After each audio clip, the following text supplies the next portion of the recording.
정확한 시선으로 세상이 파놓은 함정에 빠지지 않는 지혜를 알려드리는 세상의 모든 함정 시리즈 편입니다. 이번 시간에는 집단 동조의 함정에 대해 알아보겠습니다. 솔로몬 애쉬의 선분 실험을 보겠습니다. 하나의 선분이 그어져 있는 1번 카드와 A선, B선, C선, 3개의 선분이 그어져 있는 2번 카드를 실험 참가자에게 보여주면서 1번 카드의 선분 길이와 같은 2번 카드의 선분은 무엇인가를 물어보았습니다. 정답은 누가 보아도 C선입니다. 그러나 여기에는 속임수가 들어 있습니다. 실험 참가자 7명 중 6명은 고의로 오답을 말하게 한 후 마지막 7번째 참가자의 반응을 보려는 것이 이번 실험의 목적입니다. 개인 의견이 집단 의견과 상충할 때 집단의 의견을 따르는지 아니면 자신의 개인 의견을 고수하는지를 알아보는 실험입니다. 실험 결과 7번째 참가자가 C선이라고 정답을 말하는 정답률은 63%인 것으로 확인되었습니다.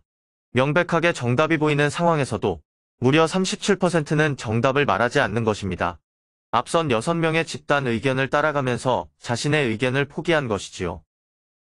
이처럼 집단에 의해 개인의 태도와 행동이 변화되는 것을 동조현상이라 하고, 동조현상에 빠져 집단의 규범이 준거 기준이 되어 집단만 존재하고 자신의 가치관, 의견, 태도, 행동을 버리는 것이 집단 동조의 함정이라 합니다.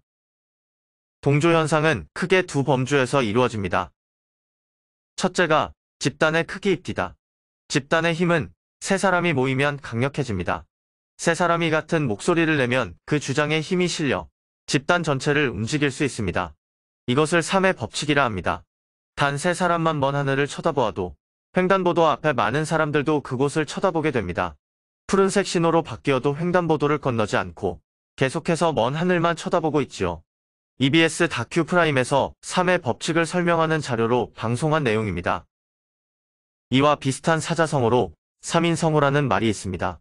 세 사람이 호랑이를 만든다는 뜻으로 세 사람이 거짓을 말하면 거짓말도 참이 된다는 뜻입니다. 둘째는 권위에 대한 복종입니다. 사람들의 동조현상은 권위에 대한 복종 형태로도 나타납니다. 스탠리 밀그램의 실험을 보겠습니다. 이 실험은 선생님 역할과 학생 역할의 두 그룹으로 나눠 학생 역할을 맡은 실험 참여자에게 문제를 풀도록 하고 그 문제를 풀지 못하면 선생님 역할을 맡는 실험 참가자가 오답의 벌로 전기 충격을 주는 것입니다. 문제를 틀릴 때마다 전기 충격의 강도를 높이라는 요구를 선생님 역할의 참가자들은 받습니다. 칸 너머의 학생들은 전기 충격을 받을 때마다 고통스러운 연기를 하고 이 소리는 실험 참여자 모두가 들을 수 있도록 실험실이 설계되어 있습니다.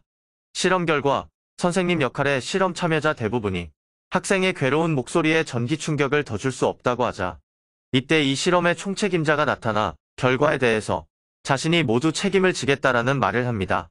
그러자 60%의 참가자가 최고 전압인 450V까지 전기 충격을 가했습니다. 집단 상황에서 사람들은 절대 권력에 복종하는 나약함과 책임을 지지 않으면 어떤 악도 자행한다는 사실을 이 실험이 말해주고 있습니다.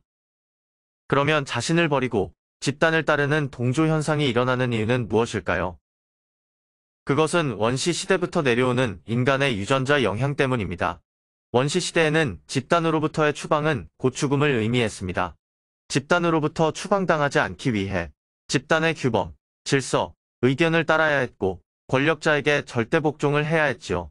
이런 원시시대의 유전자가 현대인에게 그대로 남아 집단을 추종하는 동조현상이 생겨난 것입니다.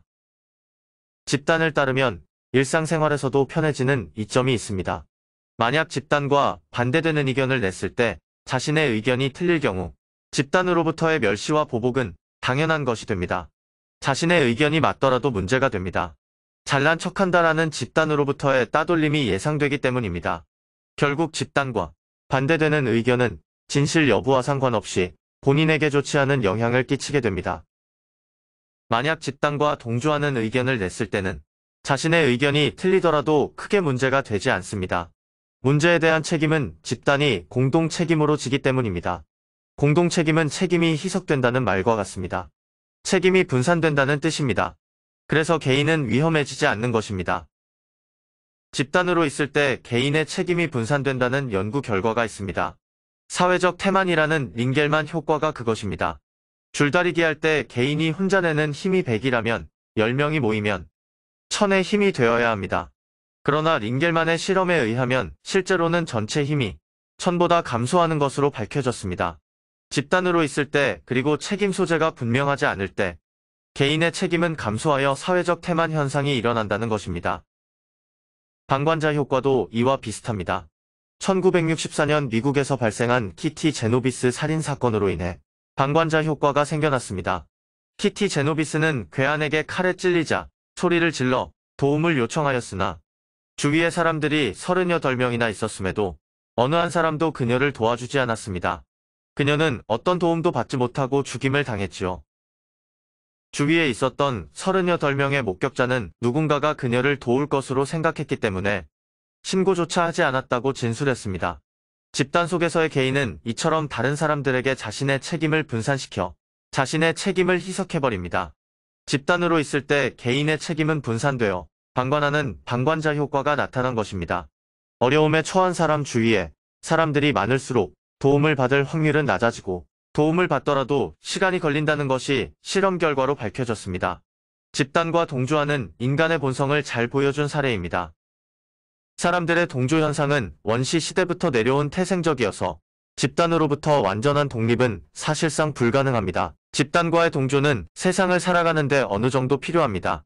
그렇지만 영혼까지 팔아가면서까지 집단에 맞춰 자신을 희생시키지 말아야 합니다. 화이부동이라는 말이 있습니다. 서로 조화는 이루되 같아지지 않음을 뜻합니다. 실천하기 어렵지만 화이부동하는 것이 집단 동조의 함정에 빠지지 않는 지혜의 길이라는 것을 명심합시다. 그리고 어려움에 처해 도움을 요청할 때에는 주위에 사람이 많더라도 다수 모두에게 도움을 요청하지 말고 구체적으로 한 사람을 지목하여 도움을 요청하십시오. 그러면 도움받을 확률이 커집니다. 빨간 모자 쓴 아저씨, 저 좀 도와주세요라고 말하는 것이죠. 감사합니다.